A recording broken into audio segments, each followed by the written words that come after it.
Beautiful sunny day today. You know what day it is? Friday the 13th. Yes, it is. But it's also our 1-year anniversary in Portugal. Cheers. Cheers. I was supposed to look at you. It's the European way. Should we do that again? No? Okay. I'm teasing you. All right. So we're slowly getting back into our renovations. And this week we'll be starting our bathroom renovation. And we also have our prototype for the brackets finished so that we can complete our roof. And then stay tuned to the end of the video because we're going to share some of our insights from our first year living in Portugal. So enjoy the video. Please give us a like, and if you haven't done so already, subscribe. And yeah, we'll see you at the end. All right. Okay, bye. Bye.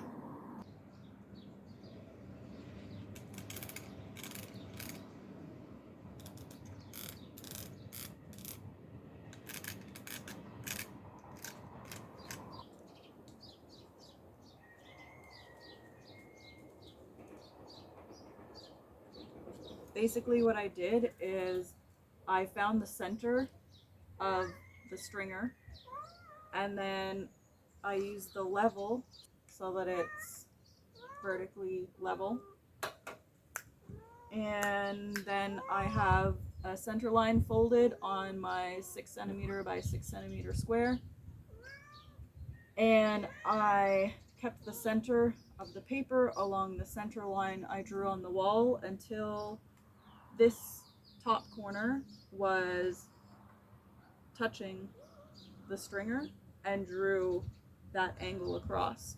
So what I'm going to do now is find out what this angle is on my chop saw.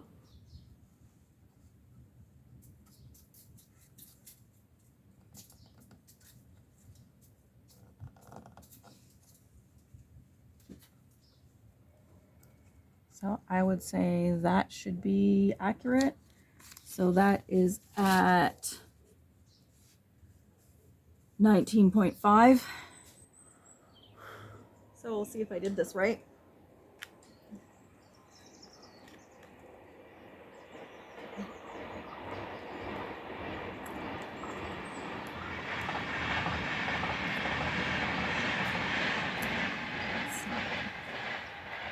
It's not level, which means my angle is off. So I've made 1.5 degree correction, and we'll see if that is enough.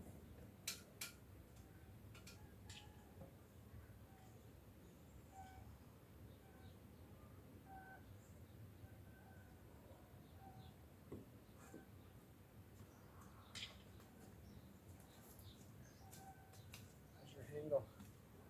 It's still not right.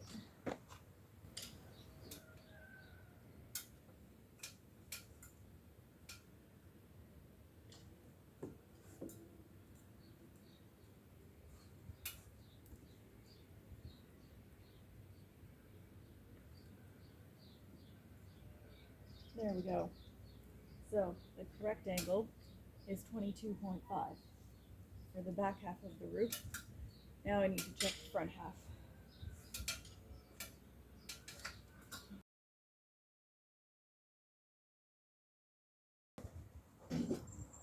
So right there should be the correct angle. What I've done is just tilt the blade until it is flush with this one that I've already cut. So I'm going to run this by you. So this is the front angle, and it's flush. So now the front of the roof is this way because this is the way that it's going to be installed. So to get the angle like this, then I have to run it through like this. Okay. And I have the fence set up. So if I keep it straight, it just hits that top edge. Okay. and then should be the same angle to sit right flush underneath the stringers. Okay. That makes sense? Sure. Okay.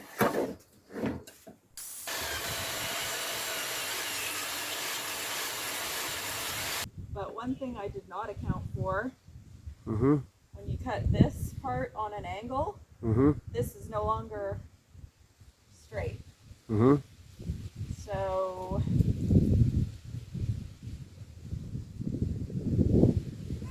I don't know how to fix that. I have to figure that out still. Alright, so now I have the chop saw set to 90 degrees so that we're going to change this angle here along the top to a straight cut. I have it clamped in place, so it's just going to hit where the top of that corner is.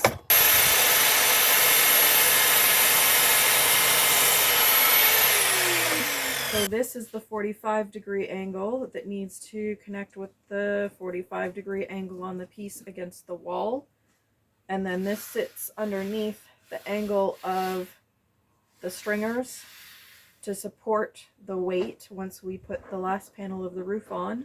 And this is now cut to 90 degrees so that the whole edge sits flush against the wall. Okay, so we have the cross brace clamped into place. So this is the top edge, and this is the part that will be against the wall. And Grant checked and made sure that this angle here was perfectly square before I clamped everything into place. All right, so that is the prototype bracket assembled. So each of these joints have 2 screws going through this way, and then another 2 going in through this way to hold the bracing in place. And a similar idea for the top piece. So 2 screws going in this way and 1 on the diagonal. All right, so we need to secure the brackets for the roof along this side of the wall here. We have Vanna White up there showing off the bracket. I'd like to buy a vowel. The problem is the blocks are hollow, so it's not really enough to secure anything to. Once you put a bolt through there, you have about 1 centimeter of clay block and then a big empty hole. So the solution, make a bigger hole and then fill it with cement. So Okay, Rambo. we have to figure out the placement of the bolts in the wall and then use this bad boy to drill a giant hole so that we can fill the block with cement. We spoke with Nick from Destino, Portugal, and he gave the same suggestion that we were already kind of thinking, to break a hole and fill it with cement. And he suggested a 2-to-1 mix so that it's really strong. So we're gonna give that a try, and hopefully it works. Let's shake and bacon. Doing stuff. Are you trying to steal the hose, you little turkey? Probably. Sorry, I'm filming the cat instead of you. I got distracted. Keep pouring water on myself like a pee. So we finally found the adapter piece that we need. So this is the piece here, and it goes from 3/4 inch to 1/2 inch. There we go.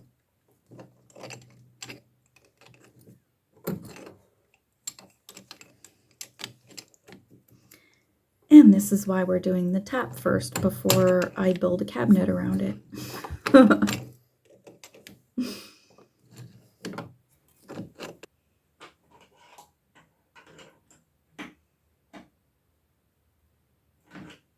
So you ready for me to try it again?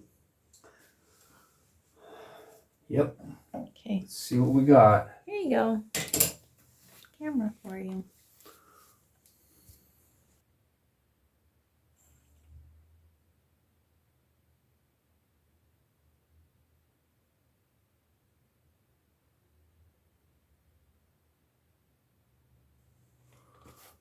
And no leak. Yay. Okay, so I've cleaned the bathroom and the sink works fantastic.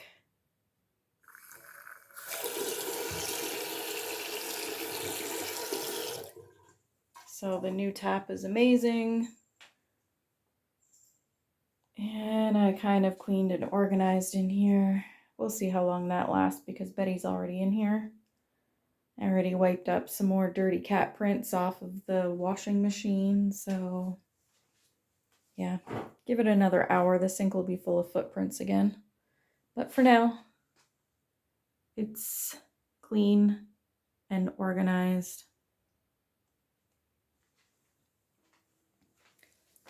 And one thing I forgot to show you guys last week, we added a chain to the bar for the shower curtain because it was starting to droop on that corner.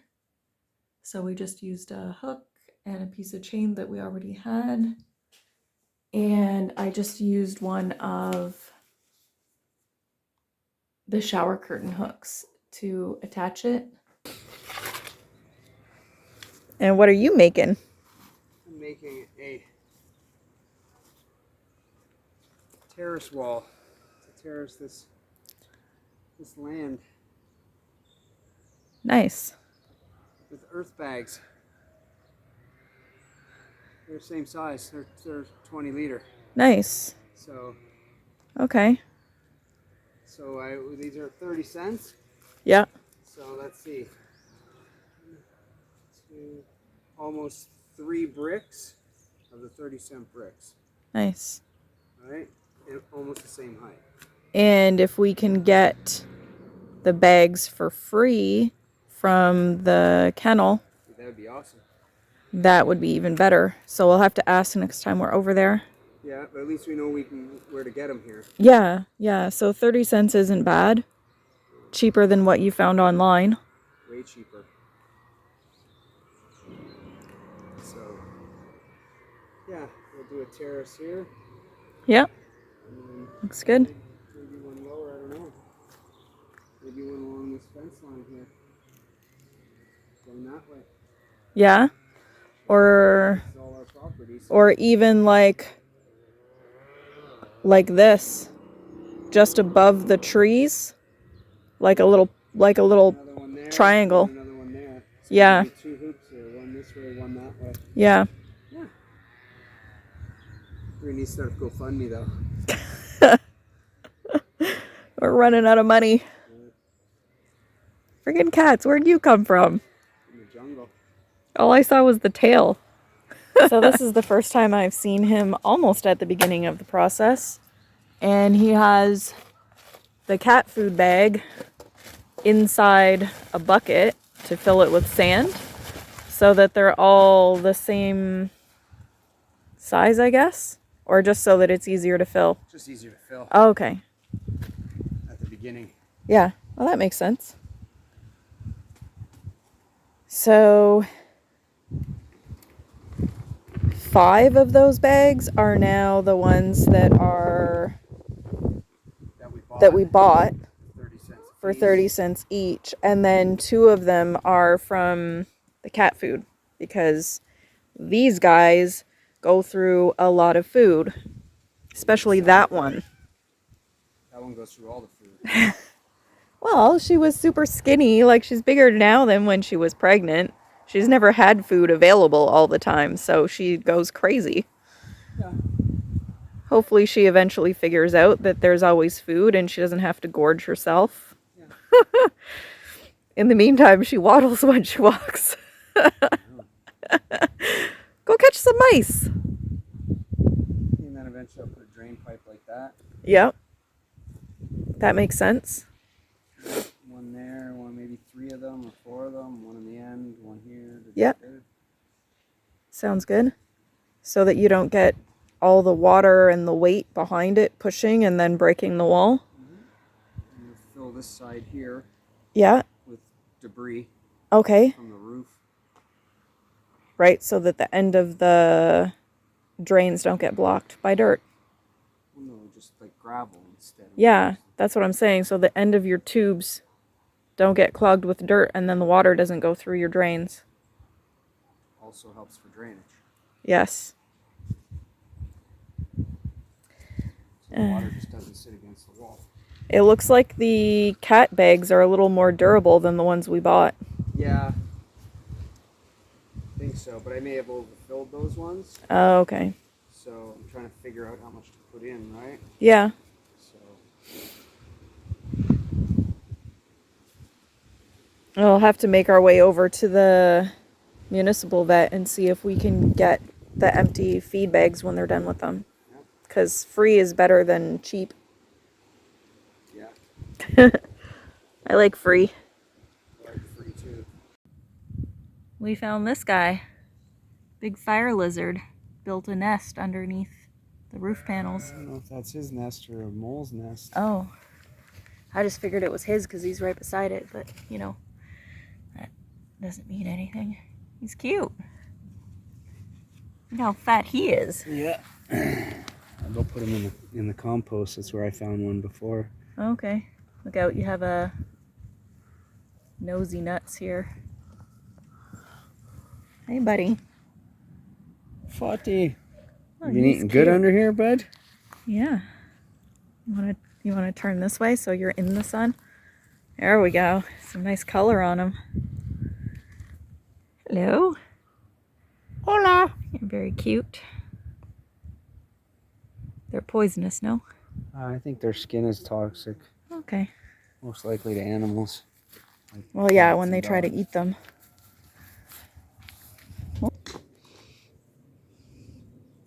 What you making? Another roof tile raised garden bed. Cool.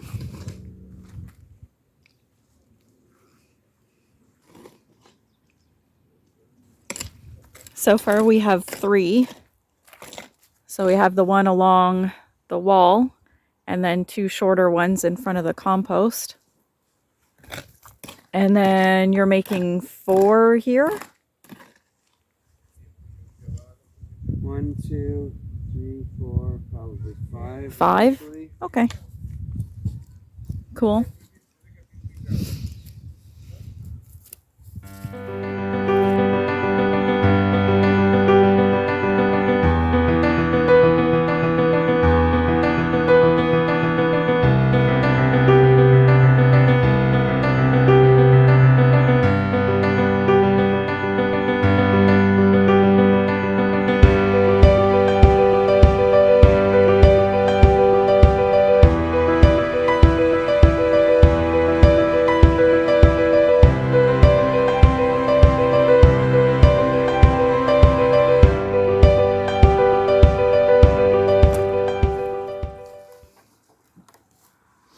So is that our half composted compost? Yeah. So it'll be almost like a hugel culture on the bottom. Kinda, yeah. Without the big logs, but with like, yeah, the smaller Sticks and stuff. twigs and whatever else. Nice.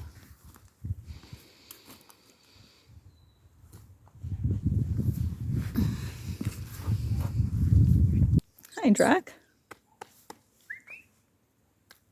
Over here. Come on. Come on.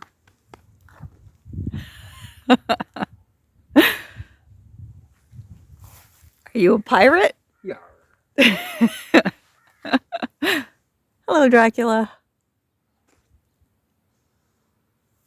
This is my my scarf because it's chilly out.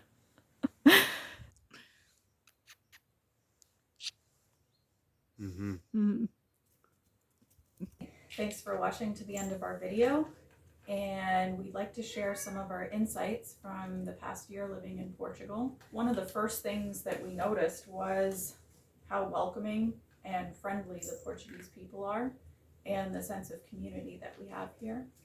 So in the first week that we were here, our neighbor Manuel was helping to prune our trees and clear the land.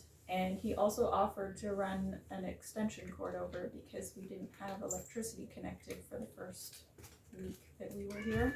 And we had candles instead of lights. Yeah. I think he thought we were a little bit crazy. He gave us a lantern too. Yeah, he gave us a lantern. I thought he gave it to us to borrow, but when I tried to give it back once we had electricity, he said, no, it's for you to keep it. So we have a lantern as well. He also helped us when our car failed the inspection. So you have an annual inspection here, and it's basically to make sure that your car is safe and environmentally meeting the standards to be on the road. Ours failed miserably, and I wasn't allowed even to have passengers in the car with me, so that's how bad it failed. So Manuel helped us, so he introduced us to his mechanic and made sure that he found a mechanic that could do the work that was needed so that we could pass our inspection. Yeah, the mechanic is amazing as well, actually. So we needed more work done to the car after passing inspection, and it was getting a little expensive. We're running a bit low on our budget, so I asked if it was possible to get used parts so that the repairs would be cheaper. And, you know, he doesn't speak a lot of English, and my Portuguese isn't great, but we managed to explain that we're on a tight budget because we aren't working yet. Grant actually can't work because we haven't been able to book his appointment for residency yet. And I'm an illegal alien. yes.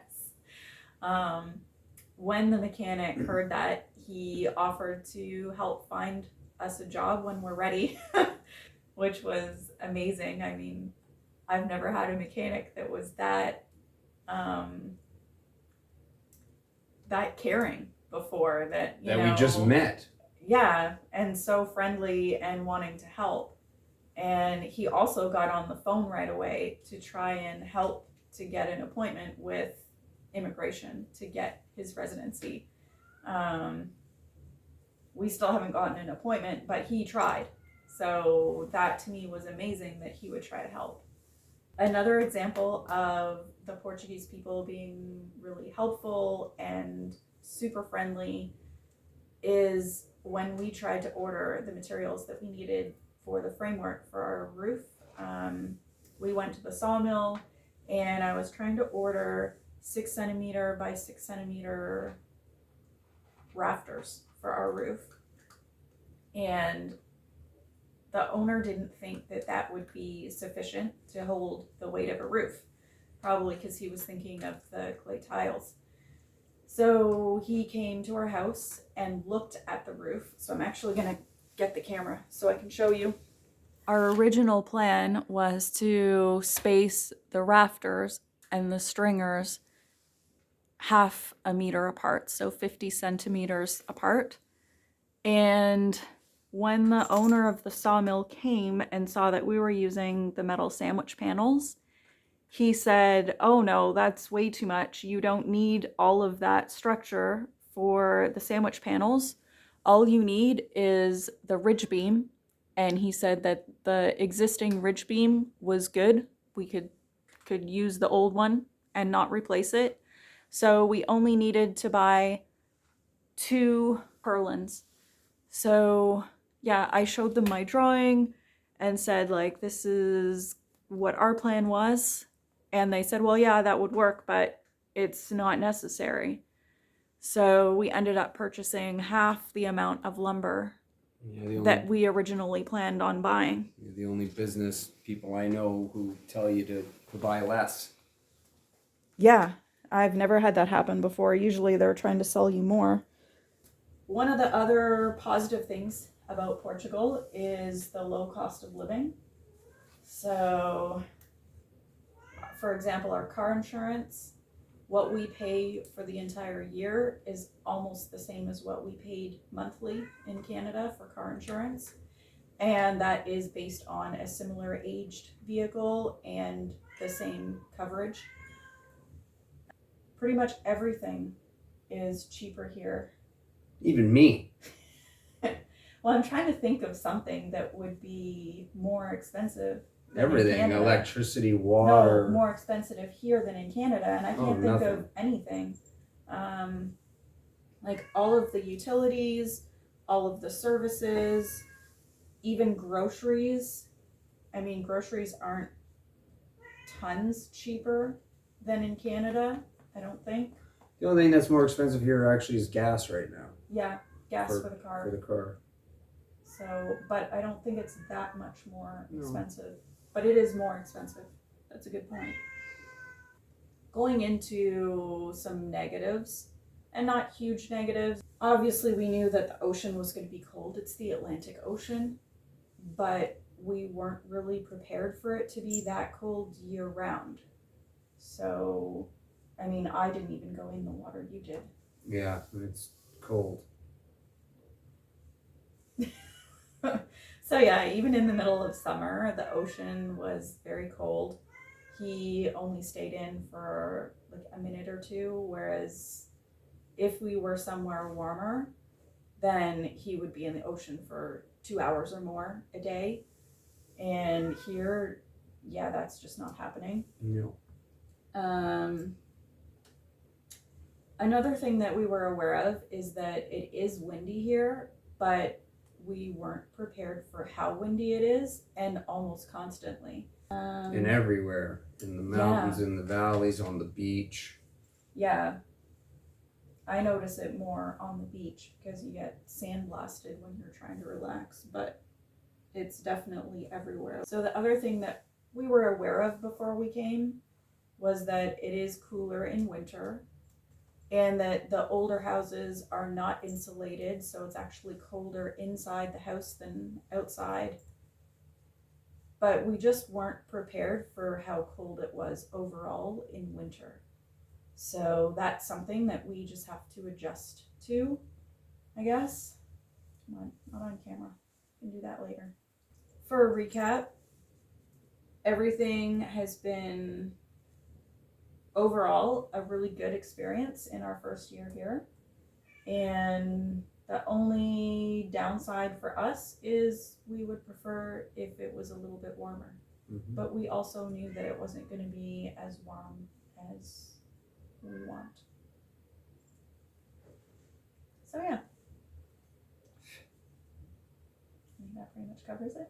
I think so. If anyone has any questions that they want to ask us about life in Portugal, something more specific or something that we maybe didn't mention today, feel free to mention in the comments and I'll do my best to answer your questions.